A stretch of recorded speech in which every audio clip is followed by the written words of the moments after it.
Why, hello there.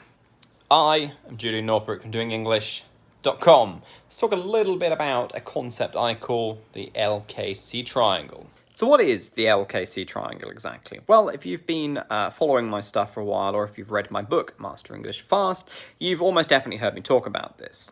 In a nutshell, you need more than just the language to speak a language. Well, you need the L, of course, language. The words, the phrases, the bits of English that you need to express the things that you want to express. That is a given. But you also need two other things. You need knowledge, the content, the ideas, the stuff that you have in your head so that you can say interesting things and also comprehend what is being said to you. And then you also need culture. We'll leave that one aside for another day, because today I want to talk about the K of the LKC triangle, knowledge. As I said, this is the content, the things that you've got to talk about. If you do nothing interesting, it's not going to be surprising if you have nothing interesting to say in conversation. But if you don't have any knowledge about a certain topic, a certain thing, a certain activity, it's also going to be difficult to converse with somebody about that thing if they are not explaining things to you, and if, as was the case in the example I'm about to give you, they are making assumptions about the things that you may or may not know. I think it was 2 or 3 days ago, I was feeling a bit peckish, so I went out to get some chicken wings. There's this shop just kind of around the corner from where I'm staying called Atomic Wings. It looks quite cool, and I thought, hey, why not? Check it out. So I go in and I have a look over the menu, and it's just this confusing mess of information. So I'm asking questions and trying to work out what I want, because I don't know what most of the stuff is. The woman on the counter is getting kind of increasingly annoyed with this British bloke who can't just make up his fucking mind about what he wants. Then eventually, you know, I'm done, I've made my order, and I think, okay, maybe I'll get some fries or something with this as well. So I look at the sides menu, and there on the sides menu there's fries, and then underneath that there is kind of like cheeses and like ranch, blue cheese and dips and things like that.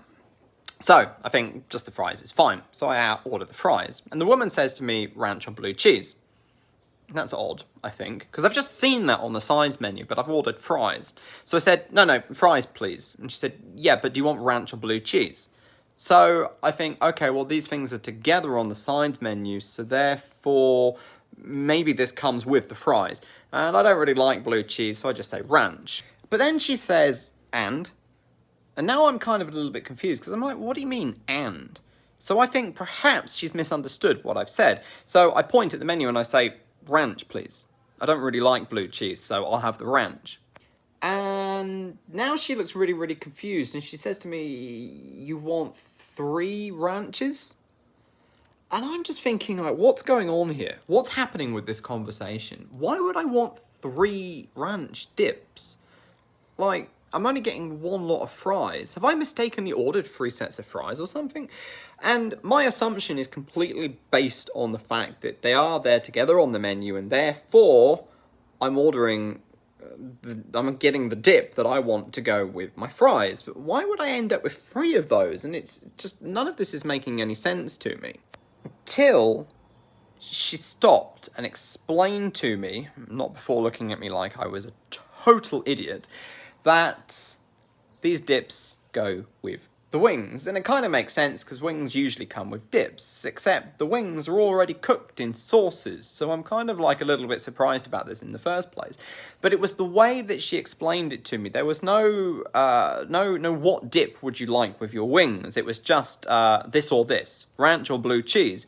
So for me, the person who has never really been to like a wings shop in America, let alone this specific place, with no background knowledge of, you know, how these menus work and what goes with what and how things are generally done, the conversation was extremely confusing, and it really kind of just broke down. Not because my English isn't good enough, but because I didn't have the background knowledge that I needed in order to understand the things that she was assuming that I would just understand. Now, this is, of course, problematic, because most people who are using English as a second language in this situation are going to assume that they fucked up their words, their rules, their grammar.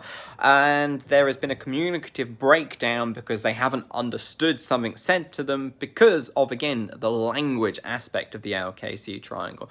And then they're going to beat themselves up because, oh my God, my English is no good, I can't get the grammar right, people don't understand my sentences, blah, blah, blah, blah, blah.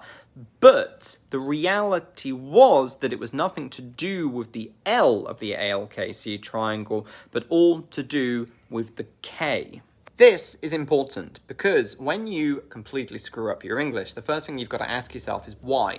Why did this communicative breakdown happen? Was it really to do with my language ability? Is it really the case that I screwed up my words, I screwed up my grammar, I used the wrong phrase, the wrong expression? Or is it to do with the K or the C of the LKC triangle? Because until you actually know what the reason for the breakdown in understanding was, you're never going to be able to fix the problem. It's also important because, my friend, it tells you that if you want to speak the language well, you can't just sit down and study the words and rules. You've got to actually develop yourself in all three areas of the LKC triangle. You have to think of this as a whole system of language, knowledge, and knowledge of cultural ideals. That is the way that people think and behave. And this is, of course, the approach that I take in my Master English Fast Accelerator course. It's an odd course for many reasons, but we take this approach and we look at kind of your life and the system as a whole, and I help you to develop all of those things, not just learn the words and the phrases and the rules of English, which, let's face it, is what most courses focus on, and they fall short of actually helping people to fix their problems. The flip side of that is it makes the Accelerator course quite a challenging course for many reasons and tends to be quite different to what people expect. If you're interested in the Accelerator course, how, my friend, can you find out information about that? Well, the best thing to do is to start with my free training, the rocket launch method, where I'm going to walk you through the 5 key changes that you, the high-level English learner, needs to make if you want to break past that intermediate, upper intermediate barrier into the advanced and beyond stages of speaking English. The place to go for that is doingenglish.com/free training. If you look in the description, wherever you're watching this video, whether it's on Instagram or YouTube or Facebook, because I pretty much just pepper them over Tinternet, you should see the link there, which you can either click on or copy paste, or just, copy yourself into the URL bar. Check it out. It's completely free. It's about an hour long, but it's an hour that will be very much well spent if you are serious about mastering the English language. Check it out. This is me, Julian Northbrook, signing out from this video. Bye-bye.